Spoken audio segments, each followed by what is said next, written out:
ఘర్షణ కత్తిపోట్లకు దారితీసింది. ఈ సందర్భంగా పోలీసుల వైఖరిని ఖండిస్తూ ఈ రోజు విశ్వ హిందూ పరిషత్ ఆధ్వర్యంలో మెదక్ బంద్ జరిగింది. కొంతమంది ఆవులను తరలిస్తుండడం గమనించిన గోరక్షణ సమితి నాయకులు వాటిని అడ్డుకొని విడిపించడంతో ఘర్షణ మొదలైంది.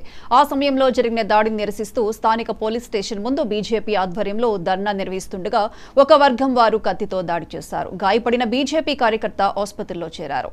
ఆ తర్వాత రాళ్ల దాడి కూడా జరగడంతో ఉద్రిక్త వాతావరణం ఏర్పడింది. సమాచారం అందుకున్న వెంటనే హైదరాబాద్ నుంచి పోలీస్ ఉన్నతాధికారులు అక్కడికి చేరుకుని పరిస్థితిని అదుపులోకి తెచ్చారు. నిందితులను గుర్తించి తగిన చర్యలు తీసుకుంటామని హామీ ఇచ్చారు. అయితే పోలీసులు సరైన రీతిలో స్పందించలేదంటూ బాధితులు ఈ రోజు మెదక్ పట్టణంలో బంద్ నిర్వహించారు. తప్పకుండా కఠినమైన చర్యలు తీసుకుంటాం. ఎక్కడ కూడా అందరికీ కూడా మేము విజ్ఞప్తి చేసి ఏంటంటే ఎటువంటి వదంతులు కానీ పుకార్లు కానీ నమ్మొద్దు. మీరు దయచేసి ఏంటంటే ఇదైంది అదైంది అనేది ఏం లేదు. ఇక్కడ అంతా కూడా ప్రశాంత వాతావరణం నడుస్తున్నది. పోలీసు కూడా మొత్తం కూడా పూర్తిగా టౌన్లో అంతా కూడా పెట్రోలింగ్ చేస్తున్నారు, పికెట్స్ అరేంజ్ చేశారు. అట్లానే మా పక్కన నేబరింగ్ డిస్ట్రిక్ట్స్ నుంచి కూడా సపోర్టింగ్ మన బందోబస్తు కూడా ఇచ్చాము. సో ఇప్పుడు ఇక్కడ అంతా కూడా ప్రశాంత వాతావరణం ఉంది, ఎక్కడ ఎటువంటి ఇబ్బంది కూడా. సో అది కూడా నేను తప్పకుండా మేము దీంట్లో కూడా చూస్తాము. తప్పకుండా లోటుపాట్లు ఏమైనా ఉంటే కనుక పోలీస్ వైపు నుంచి దాన్ని కూడా మేము డెఫినెట్గా అటువంటి దాని మీద యాక్షన్ కూడా తీసుకుంటాం. ఎవరిని కూడా స్పేర్ చేయము.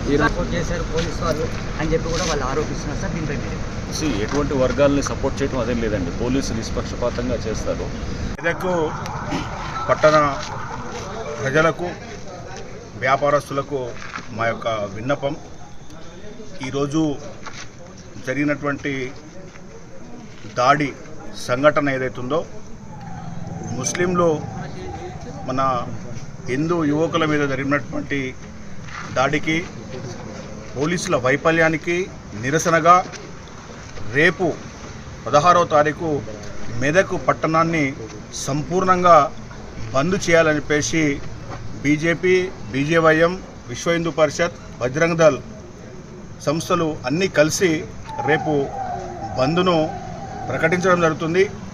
ఈ బంద్కు వ్యాపార వాణిజ్య వర్గాలు, ప్రజలు అందరూ కూడా సహకరించి బంద్ను విజయవంతం చేసి మరి మనకు జరిగినటువంటి అన్యాయం దాడి ఏదైతుందో దానికి సంఘీభావం